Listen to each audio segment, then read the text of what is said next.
DVT treatment के लिए दो टाइप के ब्लड थिनर सजेस्ट किए जाते हैं, एक जो होता है ओल्ड जनरेशन और न्यू जनरेशन। ओल्ड जनरेशन में आता है एसिट्रोम और वारफेरिन, और न्यू जनरेशन की दवाइयाँ जैसे रिवारोक्साबैन, डेबिगेट्रन, इस टाइप की दवाइयाँ।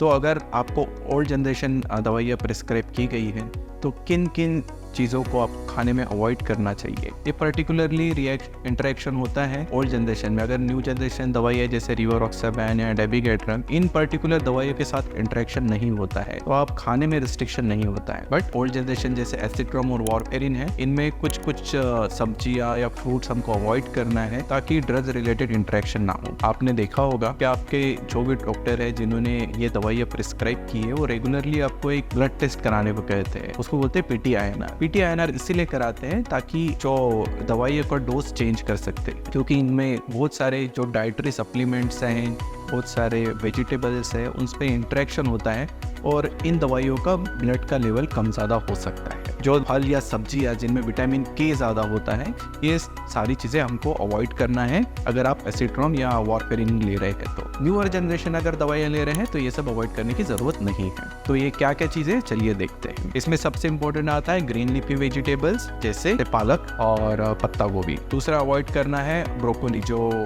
फूल गोभी की अमेरिकन सिस्टर होती है ब्रोकोली, वो भी नहीं खाना है। साथ साथ आप सोया प्रोडक्ट अवॉइड करना है, चीज़ अवॉइड करना है, सोयाबीन ऑयल नहीं खाना है। इसके हम काफ़ी सारे अल्टरनेटिव ऑयल्स अवेलेबल रहते हैं, आप बाकी सब ऑयल खा सकते हैं। ये पर्टिकुलर इंटरेक्ट करते हैं एसिट्रोम के साथ, तो इनको अवॉइड करना है। तीसरी इंपॉर्टेंट चीज़, अल्कोहल बिल्कुल कंज्यूम नहीं करना है, क्योंकि लीवर में जो मेटाबॉलिज्म होता है इन दवाइयों का, ये अल्कोहल अफेक्ट कर सकता है। इसके वजह से ये दवाइयों का लेवल कम ज़्यादा हो सकता है, तो अल्कोहल कंजम्पशन बिल्कुल अवॉइड करना है। जूसेस अवॉइड करने हैं, फ्रूट्स जूसेस, उसमें आता है ग्रेप फ्रूट जूस। आप बाकी फ्रूट जूस खा सकते हैं लेकिन ग्रेप फ्रूट जूस अपने को नहीं पीना है। भिंडी की सब्जी नहीं खाना है और प्याज के पत्ते की सब्जी नहीं खाना है, क्योंकि ये भी इंटरेक्ट करती है।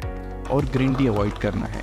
तो आप खा क्या सकते हैं, इतने सारे, अगर डॉक्टर साहब आप इतने सारे रिस्ट्रिक्शंस बता रहे हैं, लेकिन खाने के लिए बहुत सारी चीज़ें हैं। आपके पर्टिकुलर चीज़ें हैं जो दवाइयों के साथ इंटरेक्ट करती है, वो छोड़ के बाकी सब खा सकते हैं। हेल्दी जितने भी फ्रूट्स है, बाकी सारी वेजिटेबल्स है, वो सब खा सकते हैं।